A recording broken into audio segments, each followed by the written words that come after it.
में क्या बोलते हैं, क्योंकि अगर हम लोग क्या होता है, हम लोग दिन भर में न जाने कितनी बातें करते हैं, न जाने कितने थॉट्स क्रिएट करते हैं, पर वो बातें अगर पॉजिटिव नहीं है तो वो हमको पॉजिटिव रिजल्ट नहीं देंगी।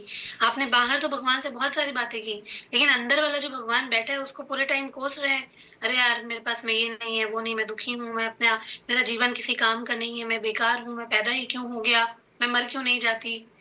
बहुत सारे ऐसे सिचुएशंस हम लोग बहुत गुस्से में भी बोल देते हैं बहुत सारी चीजें। तो जब हम ये बोल रहे हैं तो पॉजिटिव रिजल्ट हम कैसे सोच सकते हैं कि हमारे जीवन में कोई पॉजिटिव रिजल्ट आ जाएगा, क्योंकि हम पूरे टाइम तो ऊर्जा वही दे रहे हैं, नेगेटिव ऊर्जा में ही पूरे दिन रहते हैं, तो पॉजिटिव रिजल्ट आएगा कहाँ से? है ना? तो शब्दों में एनर्जी होती है, तो जब हम शब्दों को सही तरीके से यूज करना सीख जाते हैं तो जो है वो हमको रिजल्ट देने लग जाता है ना? तो सबको बेहतर लाइफ चाहिए, चाहिए सबको बेहतर लाइफ। मांगना बहुत जरूरी होता है, मांगेंगे नहीं तो मिलता नहीं है ये। और मांगना किससे? इंसानों से नहीं मांगना, किसी भी इंसान से नहीं मांगना। मांगना किससे है? अंदर जो भगवान बैठा है ना, उससे मांगना होता है। अपने ईश्वर से, अपने भगवान से, अपने आप से कहना, मतलब मांगने का मतलब क्या है? जो भी हमारी डिजायर होती है, जो भी हमारी चाहते होती हैं, जो भी, कोई बुरा थोड़ी ना होता है। अगर आप कुछ भी अपनी लाइफ में अच्छा चाहते हैं, अपने बच्चों के लिए अच्छा चाहते हैं, अपनी फैमिली के लिए, अपनी हेल्थ के लिए अच्छा चाहते हैं, तो क्या मांगना बुरा होता है? एक बच्चा भूखा है, अगर वो अपनी माँ से खाना नहीं मांगेगा तो खाना मिल जाएगा। किसी को मान लीजिए बीच में भूख लग गई, टाइम टाइम पे तो मिलेगा, लेकिन अगर किसी को बीच में भूख लग गई और उसको कुछ एक्स्ट्रा चाहिए, तो क्या होगा? जब तक वो मांगेगा नहीं तब तक कैसे पता चलेगा कि उसको खाने की जरूरत है ना? तो टाइम से मिल गया, लेकिन अगर आपको बीच में कुछ और चाहिए तो उसके लिए मांगना पड़ेगा, है ना? तो इससे जुड़ी हुई एक कहानी सुनते हैं। एक आदमी था, वो बहुत अच्छा था, जीवन भर उसने बड़े अच्छे कर्म किए, सब कुछ, सबके दूसरों की मदद करता रहा, सब कुछ अच्छा करा, ठीक है, लेकिन उसने एक सामान्य जिंदगी जी, मतलब ऐसे कोई बहुत अच्छी लाइफ नहीं, जैसे एक आदमी की जिंदगी होती है कि मतलब दुख सुख चल रहे हैं, सब चीजें ऐसी चल रही हैं, स्ट्रगल करते हुए उसकी लाइफ जो है वो बीत रही है। अच्छा था, दिल का अच्छा था, लोगों के साथ में अच्छा करता था, पर उसके जीवन में कुछ ऐसा, कुछ बहुत खास या कुछ विशेष ऐसा कुछ नहीं था। एक दिन एक्सीडेंट होता हो जाता है उसका, और वो जो है वो मर के ऊपर पहुंच जाते हैं, स्वर्ग में पहुंच जाते हैं। स्वर्ग में जब पहुंचते हैं उनका बही खाता देखा जाता है, तो देखा जाता है कि उन्होंने तो लाइफ में बहुत अच्छे, जीवन में बहुत अच्छे कर्म किए हैं। तो उनको जो है, जो वहां पर जो फैसिलिटीज दी जाती हैं ना, वहां पर देख उनको कहा जाता है कि जाइए और आपको यहाँ यहाँ पर जाना है, और आपके लिए ये जो है बंगला, ये आपके लिए अलॉट किया गया, अब आप यहाँ पर रहेंगे। तो वो जाता है, देखता है अंदर, भाई साहब क्या बढ़िया खूबसूरत बंगला, और नौकर चाकर, और बाहर गाड़ियां खड़ी हुई हैं बड़ी बड़ी।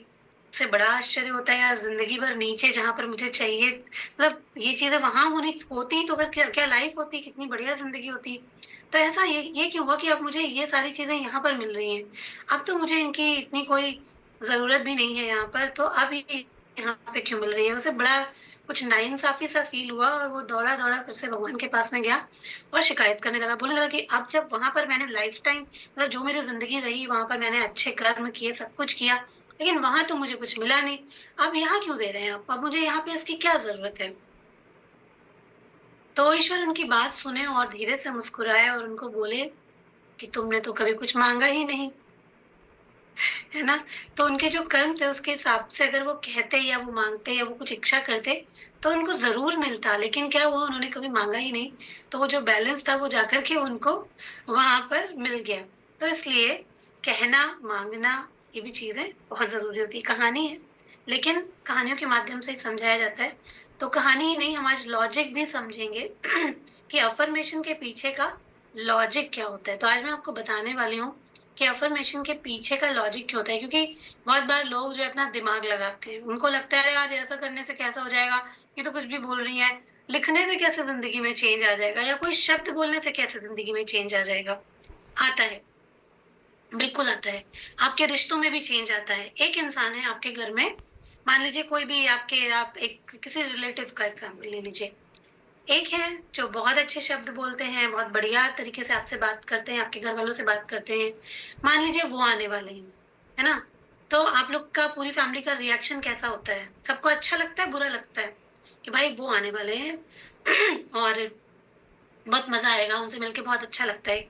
शब्द जो होती है हमारी रियलिटी भी बनाते हैं, है ना? उनसे मिलके अच्छा लगेगा, उनके आने का इंतज़ार करेंगे, उनके लिए 4 पकवान बना कर के रख देंगे खुशी-खुशी, है ना? तो ये एक अच्छे आदमी जिनके अच्छे शब्द हैं, उनका ये इंप्रेशन हुआ। एक दूसरे इंसान जो कड़वा बोलते हैं, उनकी बातें किसी को भी अच्छी नहीं लगती। अब ठीक है वो आपके रिलेटिव हैं, लेकिन जब वो आने वाले होते हैं तो क्या होता है पूरा घर घबरा जाता है। होता है, नहीं होता है? अरे यार! वो आने वाले हैं।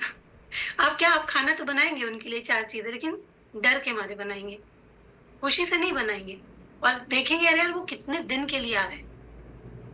यही एक अच्छा इंसान आएगा आप सोचेंगे यार कितने दिन वो रुक जाए, है ना? पहले हम लोग क्या करते थे, जब हमारे कोई ऐसे फ़ेवरेट रिश्तेदार आते थे, हम लोग जब वो जाने लगते थे, तो हम उनका सामान छुपा देते थे कि वो ना जाए, है ना? क्योंकि उनसे हमें प्यार होता था।